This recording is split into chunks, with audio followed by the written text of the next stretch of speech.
یہ پیغمبر جو ہم وقتاً فوقتاً بھیجتے رہے ہیں، ان میں سے ہم نے بعض کو بعض پر فضیلت دی ہے۔ بعض ایسے ہیں جن سے اللہ نے گفتگو کی، اور بعض کے دوسرے امور میں مرتبے بلند کیے۔ اور عیسیٰ ابن مریم کو ہم نے کھلی ہوئی نشانیاں عطا کی اور روح القدس سے ان کو مدد دی۔ اور اگر اللہ چاہتا تو ان سے پچھلے لوگ اپنے پاس کھلی نشانیاں آنے کے بعد آپس میں نہ لڑتے، لیکن انہوں نے اختلاف کیا تو ان میں سے بعض تو ایمان لے آئے اور بعض کافر ہی رہے۔ اور اگر اللہ چاہتا تو یہ لوگ باہم جنگ و قتال نہ کرتے، لیکن اللہ جو چاہتا ہے کرتا ہے۔ اے ایمان والو، جو مال ہم نے تم کو دیا ہے اس میں سے اس دن کے آنے سے پہلے پہلے خرچ کر لو جس میں نہ اعمال کا سودا ہو اور نہ دوستی اور سفارش ہو سکے، اور کفر کرنے والے لوگ ظالم ہیں۔ اللہ وہ معبود برحق ہے کہ اس کے سوا کوئی عبادت کے لائق نہیں، زندہ ہے، سب کو تھامنے والا، اسے نہ اونگ آتی ہے نہ نیند۔ جو کچھ آسمانوں میں اور جو کچھ زمین میں ہے سب اسی کا ہے۔ کون ہے کہ اس کی اجازت کے بغیر اس سے کسی کی سفارش کر سکے؟ جو کچھ لوگوں کے روبرو ہو رہا ہے اور جو کچھ ان کے پیچھے ہو چکا ہے اسے سب معلوم ہے، اور لوگ اس کی معلومات میں سے کسی چیز پر دسترس حاصل نہیں کر سکتے۔ ہاں، جس قدر وہ چاہتا ہے اسی قدر معلوم کرا دیتا ہے۔ اس کی بادشاہی اور علم آسمان اور زمین سب پر حاوی ہے، اور اسے ان کی حفاظت کچھ بھی دشوار نہیں۔ وہ بڑا عالی رتبہ ہے، جلیل القدر ہے۔ دین اسلام میں کوئی زبردستی نہیں ہے، ہدایت صاف طور پر ظاہر اور گمراہی سے الگ ہو چکی ہے۔ تو جو شخص بتوں سے اعتقاد نہ رکھے اور اللہ پر ایمان لائے، اس نے ایسی مضبوط رسی ہاتھ میں پکڑ لی ہے جو کبھی ٹوٹنے والی نہیں، اور اللہ سب کچھ سنتا ہے، سب کچھ جانتا ہے۔ جو لوگ ایمان لائے ہیں ان کا دوست اللہ ہے کہ اندھیرے سے نکال کر روشنی میں لے جاتا ہے، اور جو کافر ہیں ان کے دوست شیطان ہیں کہ ان کو روشنی سے نکال کر اندھیرے میں لے جاتے ہیں۔ یہی لوگ اہل دوزخ ہیں کہ اس میں ہمیشہ رہیں گے۔ بھلا تم نے اس شخص کو نہیں دیکھا جو اس غرور کے سبب سے کہ اللہ نے اس کو سلطنت بخشی تھی، ابراہیم سے اپنے پروردگار کے بارے میں جھگڑنے لگا؟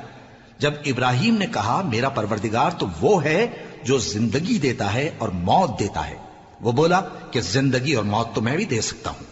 ابراہیم نے کہا کہ اللہ تو سورج کو مشرق سے نکالتا ہے، آپ اسے مغرب سے نکال دیجئے۔ یہ سن کر وہ کافر ہکا بکا رہ گیا، اور اللہ بے انصافوں کو ہدایت نہیں دیا کرتا۔ یا اسی طرح اس شخص کو نہیں دیکھا جس کا ایک بستی پر جو اپنی چھتوں پر گری پڑی تھی گزر ہوا، تو اس نے کہا کہ اللہ اس کے باشندوں کو مرنے کے بعد کیوں کر زندہ کرے گا؟ تو اللہ نے اس کی روح قبض کر لی اور 100 برس تک اس کو مردہ رکھا۔ پھر اس کو جلا اٹھایا اور پوچھا تم کتنا عرصہ مرے پڑے رہے ہو؟ اس نے جواب دیا کہ 1 دن یا اس سے بھی کم۔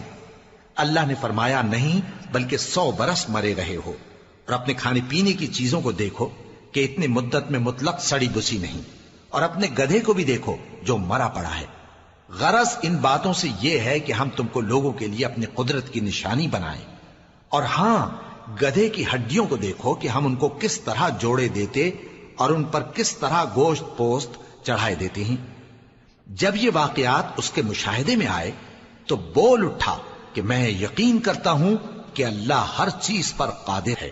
اور جب ابراہیم نے اللہ سے عرض کیا کہ اے پروردگار مجھے دکھا کہ تو مردوں کو کیوں کر زندہ کرے گا، اللہ نے فرمایا کیا تم نے اس بات کا یقین نہیں کیا؟ انہوں نے کہا کیوں نہیں، لیکن میں دیکھنا اس لیے چاہتا ہوں کہ میرا دل اطمینان کامل حاصل کر لے۔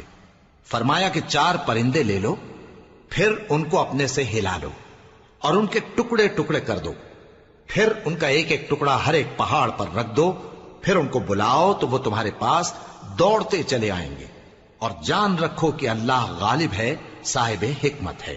جو لوگ اپنا مال اللہ کی راہ میں خرچ کرتے ہیں ان کے مال کی مثال اس دانے کی سی ہے جس سے 7 بالیں اگیں اور ہر ایک بال میں 100 دانے ہوں، اور اللہ جس کے اجر کو چاہتا ہے اور زیادہ کرتا ہے، اور اللہ کشائش والا ہے، سب کچھ جاننے والا ہے۔ جو لوگ اپنا مال اللہ کے راستے میں صرف کرتے ہیں پھر اس کے بعد نہ اس خرچ کا کسی پر احسان رکھتے ہیں اور نہ کسی کو تکلیف دیتے ہیں، ان کا صلہ ان کے پروردگار کے پاس تیار ہے، اور قیامت کے روز نہ ان کو کچھ خوف ہوگا اور نہ وہ غمگین ہوں گے۔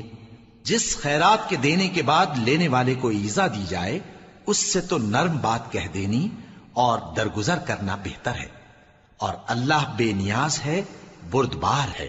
مومنوں، اپنے صدقات و خیرات احسان رکھنے اور ایذا دینے سے اس شخص کی طرح برباد نہ کر دینا جو لوگوں کو دکھاوے کے لیے مال خرچ کرتا ہے اور اللہ اور روز آخر پر ایمان نہیں رکھتا، تو اس کے مال کی مثال اس چٹان کی سی ہے جس پر تھوڑی سی مٹی پڑی ہو اور اس پر زور کا مے برس کر اسے صاف کر ڈالے۔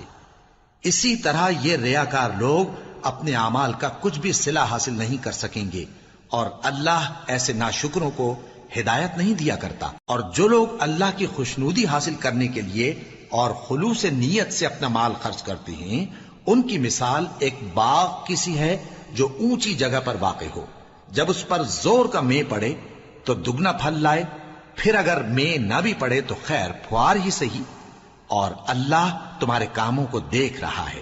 بھلا تم میں کوئی یہ چاہتا ہے کہ اس کا کھجوروں اور انگوروں کا باغ ہو جس میں نہریں بہہ رہی ہوں اور اس میں اس کے لیے ہر قسم کے میوے موجود ہوں اور اسے بڑھاپا آ پکڑے اور اس کے ننھے ننھے بچے بھی ہوں، تو ناگہاں اس باغ پر آگ کا بھرا ہوا بگولا چلے، پس وہ جل جائے۔ اس طرح اللہ تم سے اپنی آیتیں کھول کھول کر بیان فرماتا ہے تاکہ تم سوچو اور سمجھو۔ مومنو، جو پاکیزہ اور عمدہ مال تم کماتے ہو اور جو چیزیں ہم تمہارے لیے زمین سے نکالتے ہیں ان میں سے اللہ کی راہ میں بھی خرچ کرو، اور بری اور ناپاک چیزیں دینے کا قصد نہ کرنا کہ اگر وہ چیزیں تمہیں دی جائیں تو بجز اس کے کہ لیتے وقت آنکھیں بند کر لو ان کو کبھی نہ لو، اور جان رکھو کہ اللہ بے نیاز ہے، خوبیوں والا ہے۔ شیطان تمہیں تنگ دستی کا خوف دلاتا اور بے حیائی کے کام کرنے کو کہتا ہے، اور اللہ تم سے اپنی بخشش اور رحمت کا وعدہ کرتا ہے، اور اللہ کشائش والا ہے، سب کچھ جاننے والا ہے۔ وہ جس کو چاہتا ہے دانائی بخشتا ہے، اور جس کو دانائی ملی بے شک اس کو بڑی نعمت ملی۔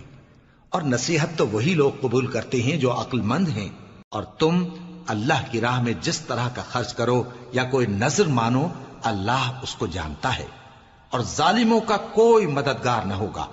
اگر تم خیرات ظاہر کر کے دو تو وہ بھی خوب ہے، اور اگر پوشیدہ دو اور دو بھی ضرورت مندوں کو تو یہ تمہارے لیے بہتر ہے، اور اس طرح کا دینا تمہارے گناہوں کو بھی دور کرے گا، اور اللہ کو تمہارے سب کاموں کی خبر ہے۔ اے نبی صلی اللہ علیہ وآلہ وسلم، تم ان لوگوں کی ہدایت کے ذمہ دار نہیں ہو، بلکہ اللہ ہی جس کو چاہتا ہے ہدایت بخشتا ہے۔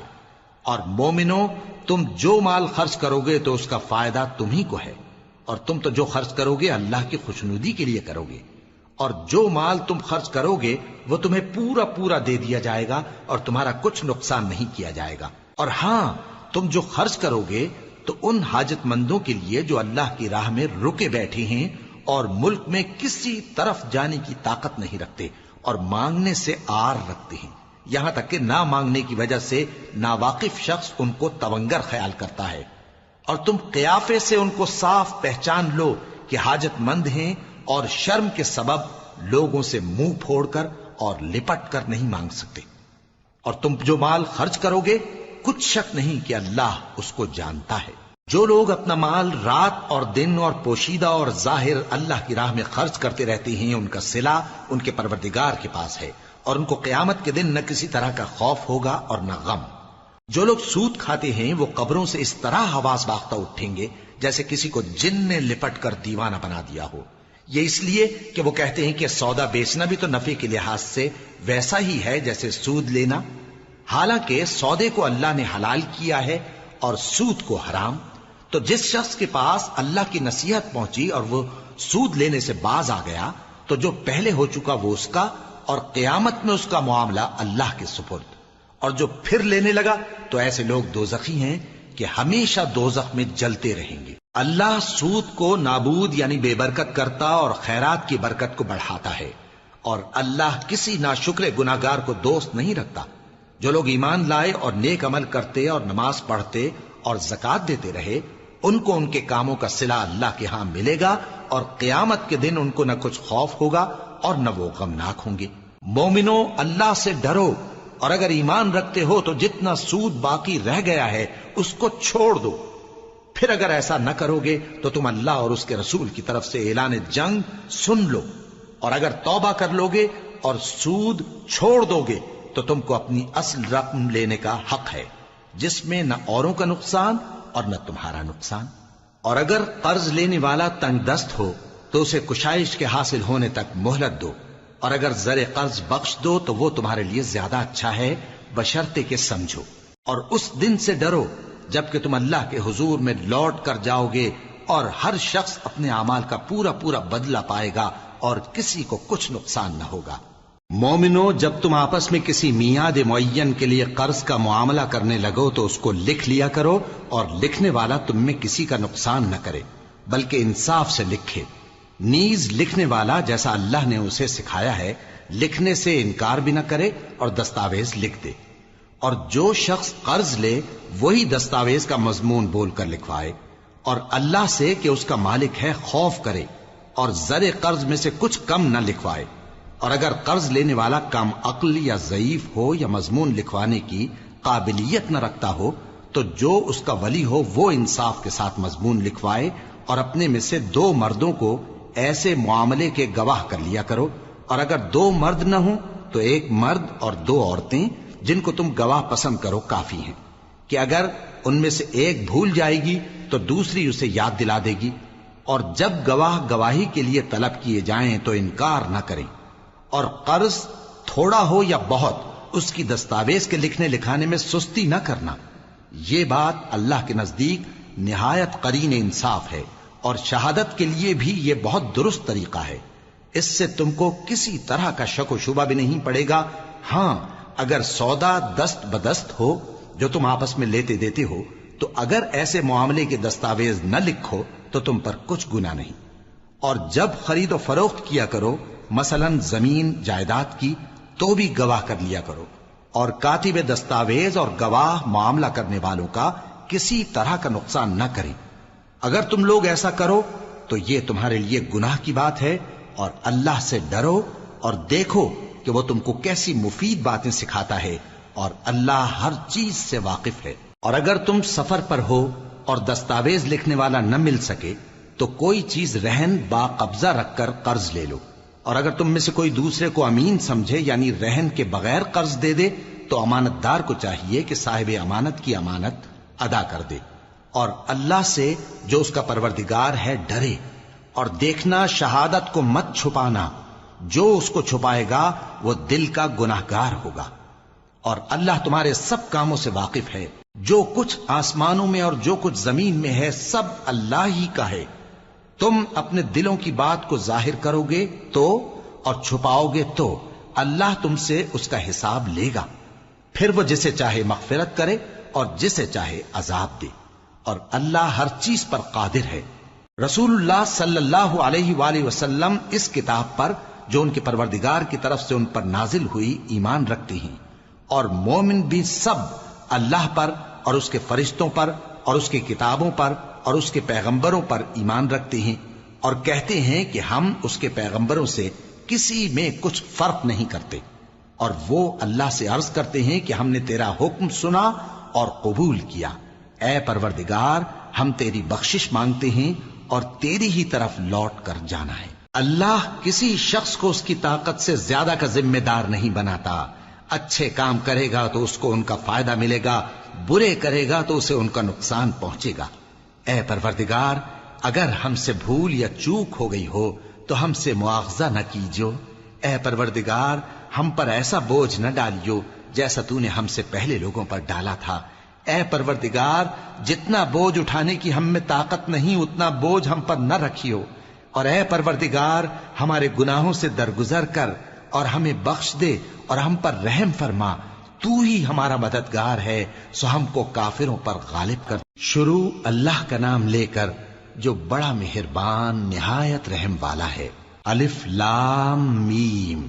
اللہ جو معبود برحق ہے، اس کے سوا کوئی عبادت کے لائق نہیں، زندہ ہے، سب کو تھامنے والا۔ اس نے اے نبی تم پر سچی کتاب نازل کی جو پہلی آسمانی کتابوں کی تصدیق کرتی ہے، اور اسی نے تورات اور انجیل نازل کی تھی۔ یہ 2 کتابیں اس نے پہلے نازل کی تھیں لوگوں کی ہدایت کے لیے، اور پھر قرآن جو حق اور باطل کو الگ الگ کر دینے والا ہے نازل کیا۔ جو لوگ اللہ کی آیتوں کا انکار کرتے ہیں ان کو سخت عذاب ہوگا، اور اللہ زبردست ہے، بدلہ لینے والا ہے۔ اللہ ایسا خبیر و بصیر ہے کہ کوئی چیز اس سے پوشیدہ نہیں، نہ زمین میں اور نہ آسمان میں۔ وہی تو ہے جو ماں کے پیٹ میں جیسی چاہتا ہے تمہاری صورتیں بناتا ہے، اس غالب حکمت والے کے سوا کوئی عبادت کے لائق نہیں۔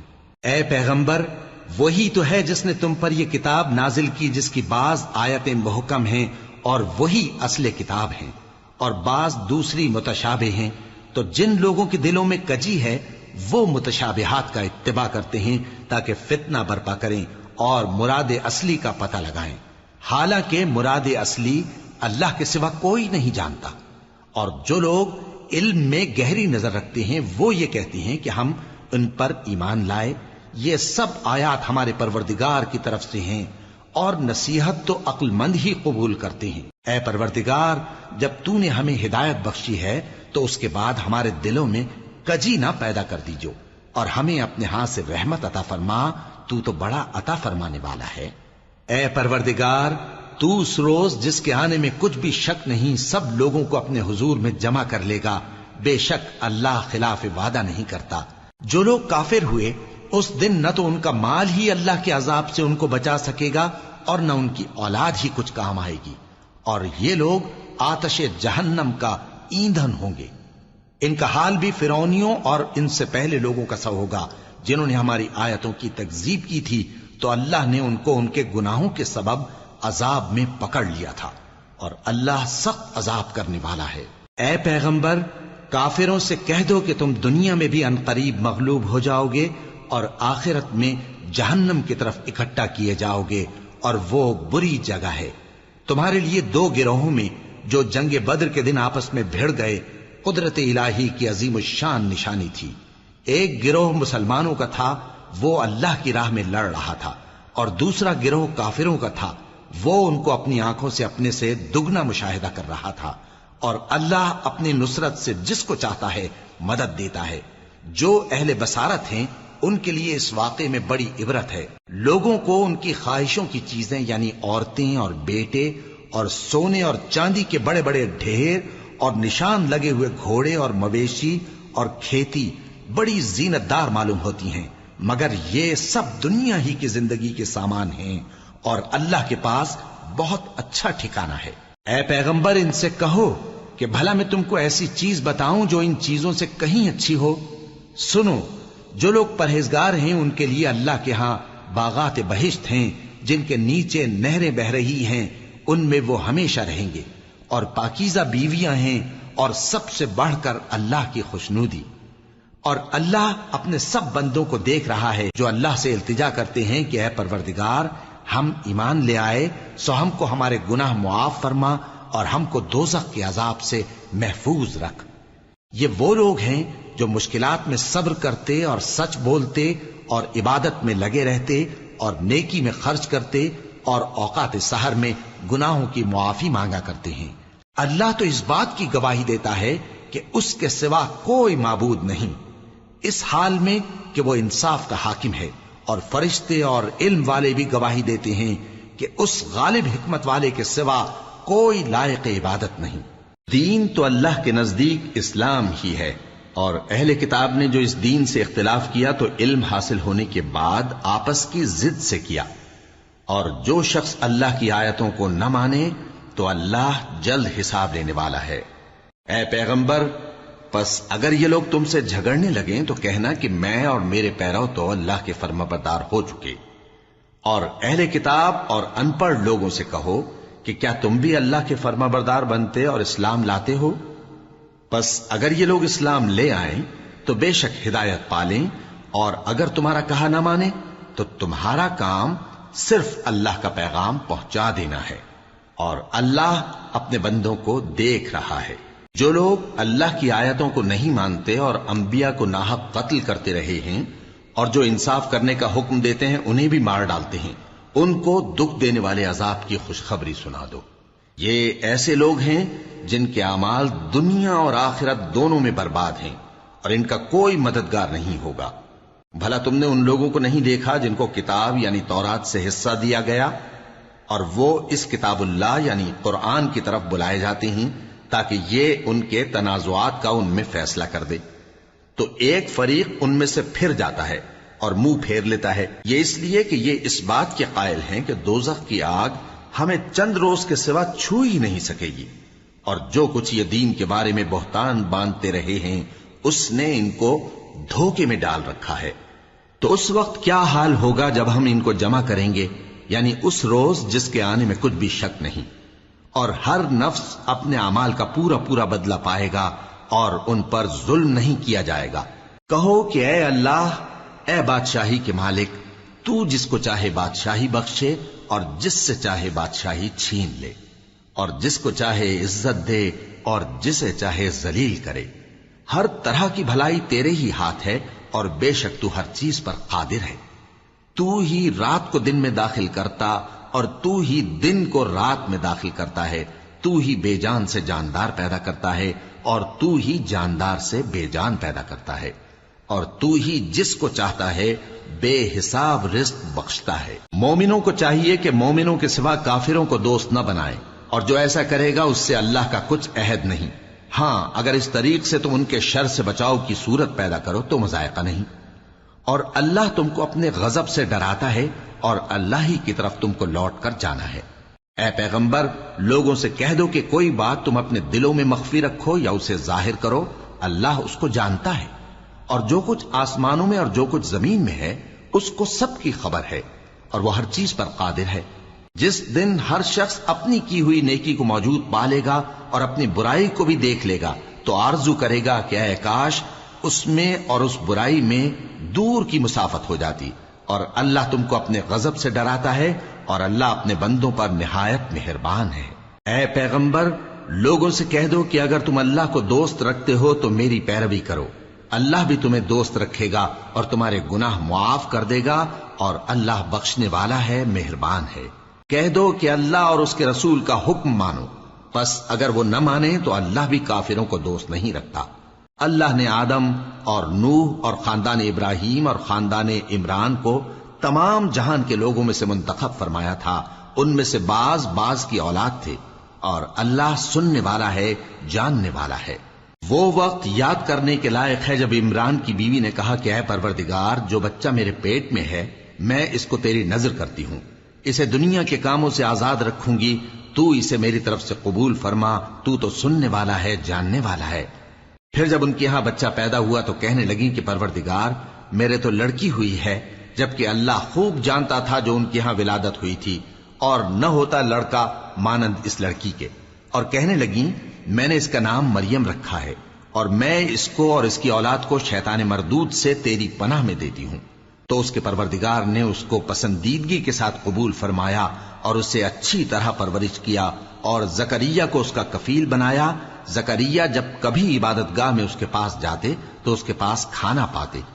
یہ کیفیت دیکھ کر ایک دن مریم سے پوچھنے لگے کہ مریم، یہ کھانا تمہارے پاس کہاں سے آتا ہے؟ وہ بولی کہ اللہ کے ہاں سے آتا ہے، بے شک اللہ جسے چاہتا ہے بے حساب رزق دیتا ہے۔ اس وقت زکریا نے اپنے پروردگار کو پکارا، عرض کی کہ پروردگار، مجھے اپنی طرف سے اولاد صالح عطا فرما، تو بے شک دعا سننے والا ہے۔ چنانچہ وہ ابھی عبادت گاہ میں کھڑے نماز ہی پڑھ رہے تھے کہ فرشتوں نے آواز دی کہ زکریا، اللہ تمہیں یحییٰ کی بشارت دیتا ہے، جو کلمۃ اللہ یعنی عیسیٰ کی تصدیق کریں گے اور سردار ہوں گے اور عورتوں سے رغبت نہ رکھنے والے اور ایک پیغمبر یعنی نیکوکاروں میں ہوں گے۔ زکریا نے کہا، اے پروردگار، میرے ہاں لڑکا کیوں کر پیدا ہوگا کہ میں تو بڈھا ہو گیا ہوں اور میری بیوی بانجھ ہے؟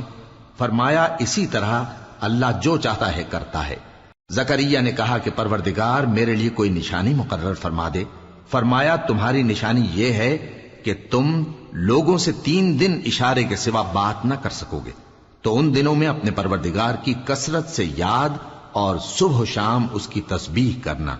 اور جب فرشتوں نے مریم سے کہا کہ مریم، اللہ نے تم کو برگزیدہ کیا ہے اور تمہیں پاک بنایا ہے اور دنیا جہان کی عورتوں میں سے تم کو منتخب کیا ہے، اے مریم، اپنے پروردگار کی فرما برداری کرنا اور سجدہ کرنا اور رکوع کرنے والوں کے ساتھ رکوع کرنا۔ اے نبی، یہ باتیں اخبار غیب میں سے ہیں جو ہم تمہارے پاس بھیجتے ہیں۔ اور جب وہ لوگ اپنے قلم بطور قرعہ ڈال رہے تھے کہ مریم کا کفیل کون بنے تو تم ان کے پاس نہیں تھے، اور نہ اس وقت ہی ان کے پاس تھے جب وہ آپس میں جھگڑ رہے تھے۔ وہ وقت بھی یاد کرنے کے لائق ہے جب فرشتوں نے مریم سے کہا کہ مریم، اللہ تم کو اپنی طرف سے ایک کلمے کی بشارت دیتا ہے جس کا نام مسیح اور مشہور عیسیٰ ابن مریم ہوگا، اور جو دنیا اور آخرت میں آبرو مند اور مقربین میں سے ہوگا، اور ماں کی گود میں اور بڑی عمر کا ہو کر دونوں حالتوں میں لوگوں سے یکساں گفتگو کرے گا اور نیکوکاروں میں ہوگا۔ مریم نے کہا کہ پروردگار، میرے ہاں بچہ کیوں کر ہوگا کہ کسی انسان نے مجھے ہاتھ تک تو لگایا نہیں۔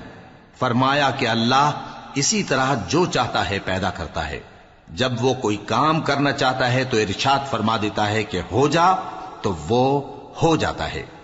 اور وہ اسے کتاب و حکمت اور تورات اور انجیل کا علم عطا کرے گا، اور عیسیٰ بنی اسرائیل کی طرف پیغمبر ہو کر جائیں گے اور کہیں گے کہ میں تمہارے پاس تمہارے پروردگار کی طرف سے نشانی لے کر آیا ہوں، وہ یہ کہ تمہارے سامنے مٹی سے پرندے کی صورت بناتا ہوں، پھر اس میں پھونک مارتا ہوں تو وہ اللہ کے حکم سے سچ مچ پرندہ ہو جاتا ہے، اور پیدائشی اندھے اور ابرص کو تندرست کر دیتا ہوں، اور اللہ کے حکم سے مردوں کو زندہ کر دیتا ہوں، اور جو کچھ تم کھا کر آتے ہو اور جو اپنے گھروں میں جمع کر رکھتے ہو سب تم کو بتا دیتا ہوں۔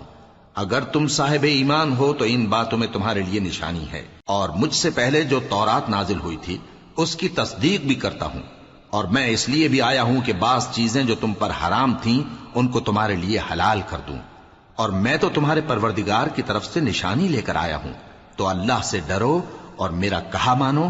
کچھ شک نہیں کہ اللہ ہی میرا اور تمہارا پروردگار ہے، تو اسی کی عبادت کرو، یہی سیدھا رستہ ہے۔ پھر جب عیسیٰ نے ان کی طرف سے انکار و نافرمانی ہی دیکھی تو کہنے لگے کہ کوئی ہے جو اللہ کا طرفدار اور میرا مددگار ہو؟ حواری بولے کہ ہم اللہ کے طرفدار اور آپ کے مددگار ہیں، ہم اللہ پر ایمان لائے اور آپ گواہ رہیں کہ ہم فرمانبردار ہیں۔ اے پروردگار، جو کتاب تو نے نازل فرمائی ہے ہم اس پر ایمان لے آئے اور تیرے پیغمبر کے متبع ہو چکے، تو ہم کو ماننے والوں میں لکھ رکھ۔ اور وہ یعنی یہود قتل عیسیٰ کے بارے میں ایک چال چلے، اور اللہ نے بھی عیسیٰ کو بچانے کے لیے تدبیر کی، اور اللہ بہترین تدبیر کرنے والا ہے۔ اس وقت اللہ نے فرمایا کہ عیسیٰ، میں تمہاری دنیا میں رہنے کی مدت پوری کر کے تم کو اپنی طرف اٹھا لوں گا اور تمہیں کافروں کی صحبت سے پاک کر دوں گا، اور جو لوگ تمہاری پیروی کریں گے ان کو کافروں پر قیامت تک فائق و غالب رکھوں گا۔ پھر تم سب میرے پاس لوٹ کر آؤ گے تو جن باتوں میں تم اختلاف کرتے رہے اس دن تم میں ان کا فیصلہ کر دوں گا۔ اب جو کافر ہوئے ان کو دنیا اور آخرت دونوں میں سخت عذاب دوں گا، اور ان کا کوئی مددگار نہ ہوگا۔ اور جو لوگ ایمان لائے اور عمل نیک کرتے رہے ان کو اللہ پورا پورا صلہ دے گا، اور اللہ ظالموں کو دوست نہیں رکھتا۔ اے نبی، یہ ہم تم کو اللہ کی آیتیں اور حکمت بھری نصیحتیں پڑھ پڑھ کر سناتے ہیں۔ عیسیٰ کا حال اللہ کے نزدیک آدم کا سا ہے کہ اس نے پہلے مٹی سے ان کو بنایا، پھر فرمایا کہ باشعور انسان ہو جا، تو وہ ویسے ہی ہو گئے۔ یہ بات تمہارے پروردگار کی طرف سے حق ہے، تو تم ہرگز شک کرنے والوں میں نہ ہونا۔ پھر اگر یہ لوگ عیسیٰ کے بارے میں تم سے جھگڑا کریں اس کے بعد کہ تم کو حقیقت معلوم ہو ہی چکی ہے، تو ان سے کہنا کہ آؤ ہم اپنے بیٹوں اور بیٹیوں کو بلائیں، تم اپنے بیٹوں اور بیٹیوں کو بلاؤ، اور ہم خود بھی آئیں اور تم خود بھی آؤ، پھر دونوں فریق اللہ سے دعا و التجا کریں، اس طرح جھوٹوں پر اللہ کی لعنت بھیجیں۔ یہ تمام بیانات صحیح ہیں، اور اللہ کے سوا کوئی معبود نہیں، اور بے شک اللہ غالب ہے، صاحب حکمت ہے۔ بس اگر یہ لوگ پھر جائیں تو اللہ مفسدوں کو خوب جانتا ہے۔ کہہ دو کہ اے اہل کتاب، جو بات ہمارے اور تمہارے دونوں کے درمیان یکساں تسلیم کی گئی ہے اس کی طرف آؤ، وہ یہ کہ اللہ کے سوا ہم کسی کی عبادت نہ کریں اور اس کے ساتھ کسی چیز کو شریک نہ بنائیں، اور ہم میں کوئی کسی کو اللہ کے سوا اپنا کارساز نہ سمجھے۔ پھر اگر یہ لوگ اس بات کو نہ مانیں تو ان سے کہہ دو کہ تم گواہ رہو کہ ہم اللہ کے فرما بردار ہیں۔ اے اہل کتاب، تم ابراہیم کے بارے میں کیوں جھگڑتے ہو؟ حالانکہ تورات اور انجیل ان کے بعد اتری ہیں اور وہ پہلے ہو چکے، تو کیا تم عقل نہیں رکھتے؟ دیکھو، ایسی بات میں تو تم نے جھگڑا کیا ہی تھا جس کا تمہیں کچھ علم تھا بھی، مگر ایسی بات میں کیوں جھگڑتے ہو جس کا تم کو کچھ بھی علم نہیں؟ اور اللہ جانتا ہے اور تم نہیں جانتے۔ ابراہیم نہ تو یہودی تھے اور نہ عیسائی، بلکہ سب سے بے تعلق ہو کر ایک اللہ کے ہو رہے تھے اور اسی کے فرما بردار تھے اور مشرکوں میں نہ تھے۔ ابراہیم سے زیادہ قرب رکھنے والے تو وہ لوگ ہیں جو ان کی پیروی کرتے رہے، اور یہ پیغمبر آخر الزماں صلی اللہ علیہ وآلہ وسلم اور وہ لوگ جو ایمان لائے ہیں، اور اللہ مومنوں کا کارساز ہے۔ اے اہل اسلام، بعض اہل کتاب اس بات کی خواہش رکھتے ہیں کہ کسی طرح تم کو گمراہ کر دیں، حالانکہ یہ تم کو کیا گمراہ کریں گے، اپنے آپ کو ہی گمراہ کر رہے ہیں اور نہیں جانتے۔ اے اہل کتاب، تم اللہ کی آیتوں سے کیوں انکار کرتے ہو اور تم تورات کو مانتے تو ہو؟ اے اہل کتاب، تم سچ کو جھوٹ کے ساتھ خلط ملط کیوں کرتے ہو اور حق کو کیوں چھپاتے ہو جبکہ تم جانتے بھی ہو؟ اور اہل کتاب کا ایک گروہ اپنے آدمیوں سے کہتا ہے کہ جو کتاب مومنوں پر نازل ہوئی ہے اس پر دن کے شروع میں تو ایمان لے آیا کرو اور اس کے آخر میں انکار کر دیا کرو، تاکہ وہ اسلام سے برگشتہ ہو جائیں اور اپنے دین کے پیروں کے سوا کسی اور کی بات کا یقین نہ کر لینا۔ اے پیغمبر، کہہ دو کہ ہدایت تو اللہ ہی کی ہدایت ہے۔ وہ یہ بھی کہتے ہیں، یہ بھی نہ ماننا کہ جو چیز تم کو ملی ہے ویسی کسی اور کو بھی مل سکتی ہے، ورنہ وہ تم پر تمہارے رب کے روبرو حجت قائم کر دیں گے۔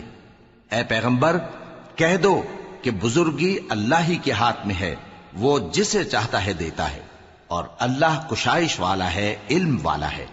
وہ اپنی رحمت سے جس کو چاہتا ہے خاص کر لیتا ہے، اور اللہ بڑے فضل کا مالک ہے۔ اور اہل کتاب میں سے کوئی تو ایسا ہے کہ اگر تم اس کے پاس دیناروں کا ڈھیر امانت رکھ دو تو تم کو فوراً واپس دے دے، اور کوئی اس طرح کا ہے کہ اگر اس کے پاس ایک دینار بھی امانت رکھو تو جب تک اس کے سر پر ہر وقت کھڑے نہ رہو تمہیں دے ہی نہیں۔ یہ اس لیے کہ وہ کہتے ہیں کہ امیوں کے بارے میں ہم سے مواخذہ نہیں ہوگا۔ یہ اللہ پر محض جھوٹ بولتے ہیں اور اس بات کو جانتے بھی ہیں۔ ہاں، کیوں نہیں، جو شخص اپنے اقرار کو پورا کرے اور پرہیزگار بنا رہے تو اللہ بھی پرہیزگاروں کو دوست رکھتا ہے۔ جو لوگ اللہ کے اقراروں اور اپنی قسموں کو بیچ ڈالتے ہیں اور ان کے عوض تھوڑی سی قیمت حاصل کرتے ہیں، ان کا آخرت میں کچھ حصہ نہیں۔ ان سے اللہ نہ تو کلام کرے گا اور نہ قیامت کے روز ان کی طرف دیکھے گا، اور نہ ان کو پاک کرے گا، اور ان کو دکھ دینے والا عذاب ہوگا۔ اور ان اہل کتاب میں بعض ایسے ہیں کہ کتاب یعنی تورات کو زبان مروڑ مروڑ کر پڑھتے ہیں تاکہ تم سمجھو کہ جو کچھ وہ پڑھتے ہیں کتاب میں سے ہے، حالانکہ وہ کتاب میں سے نہیں ہوتا، اور کہتے ہیں کہ وہ اللہ کی طرف سے نازل ہوا ہے، حالانکہ وہ اللہ کی طرف سے نہیں ہوتا، اور اللہ پر جھوٹ بولتے ہیں اور یہ بات جانتے بھی ہیں۔ کسی آدمی کو شایع نہیں کہ اللہ اسے کتاب اور حکومت اور نبوت عطا فرمائے پھر وہ لوگوں سے کہے کہ اللہ کو چھوڑ کر میرے بندے ہو جاؤ، بلکہ اس کو یہ کہنا چاہیے کہ اے اہل کتاب، تم ربانی ہو جاؤ، کیونکہ تم کتاب کی تعلیم بھی دیتے ہو اور کیونکہ پڑھتے پڑھاتے رہتے ہو۔ اور اس کو یہ بھی نہیں کہنا چاہیے کہ تم فرشتوں اور پیغمبروں کو معبود بنا لو۔ بھلا جب تم مسلمان ہو چکے تو کیا وہ تمہیں کافر ہونے کو کہے گا؟ اور جب اللہ نے پیغمبروں سے عہد لیا کہ جب میں تم کو کتاب اور دانائی عطا کروں پھر تمہارے پاس کوئی پیغمبر آئے جو تمہاری کتاب کی تصدیق کرے تو تمہیں ضرور اس پر ایمان لانا ہوگا اور ضرور اس کی مدد کرنی ہوگی۔ اور عہد لینے کے بعد پوچھا کہ بھلا تم نے اقرار کیا اور اس اقرار پر میرا ذمہ لیا، یعنی مجھے ضامن ٹھہرایا؟ انہوں نے کہا ہاں، ہم نے اقرار کیا۔ فرمایا کہ تم اس عہد و پیمان کے گواہ رہو اور میں بھی تمہارے ساتھ گواہ ہوں۔ اب جو لوگ اس کے بعد پھر جائیں تو وہی بد کردار ہیں۔ پھر کیا یہ کافر اللہ کے دین کے سوا کسی اور دین کے طالب ہیں؟ حالانکہ سب اہل آسمان و زمین خوشی یا ناخوشی سے اللہ کے فرما بردار ہیں اور اسی کی طرف لوٹ کر جانے والے ہیں۔ کہو کہ ہم اللہ پر ایمان لائے اور جو کتاب ہم پر نازل ہوئی اور جو صحیفے ابراہیم اور اسماعیل اور اسحاق اور یعقوب اور ان کی اولاد پر اترے، اور جو کتابیں موسیٰ اور عیسیٰ اور دوسرے انبیاء کو پروردگار کی طرف سے ملیں، سب پر ایمان لائے۔ ہم ان پیغمبروں میں سے کسی میں کچھ فرق نہیں کرتے، اور ہم اسی اللہ کے فرما بردار ہیں۔ اور جو شخص اسلام کے سوا کسی اور دین کا طالب ہوگا وہ اس سے ہرگز قبول نہیں کیا جائے گا، اور ایسا شخص آخرت میں نقصان اٹھانے والوں میں ہوگا۔ اللہ ایسے لوگوں کو کیوں کر ہدایت دے جو ایمان لانے کے بعد کافر ہو گئے اور پہلے اس بات کی گواہی دے چکے کہ یہ پیغمبر برحق ہے اور ان کے پاس دلائل بھی آ گئے، اور اللہ بے انصافوں کو ہدایت نہیں دیتا۔ ان لوگوں کی سزا یہ ہے کہ ان پر اللہ کی اور فرشتوں کی اور انسانوں کی سب کی لعنت ہے، ہمیشہ اس لعنت میں گرفتار رہیں گے۔ ان سے نہ تو عذاب ہلکا کیا جائے گا اور نہ انہیں مہلت دی جائے گی۔ ہاں، جنہوں نے اس کے بعد توبہ کی اور اپنی حالت درست کر لی تو اللہ بخشنے والا مہربان ہے۔ جو لوگ ایمان لانے کے بعد کافر ہو گئے پھر کفر میں بڑھتے گئے، ایسوں کی توبہ ہرگز قبول نہیں ہوگی اور یہ لوگ گمراہ ہیں۔ جو لوگ کافر ہوئے اور کفر ہی کی حالت میں مر گئے، وہ اگر نجات حاصل کرنی چاہیں اور بدلے میں زمین بھر سونا دیں تو ہرگز قبول نہیں کیا جائے گا۔ ان لوگوں کو دکھ دینے والا عذاب ہوگا اور ان کا کوئی مددگار نہیں ہوگا۔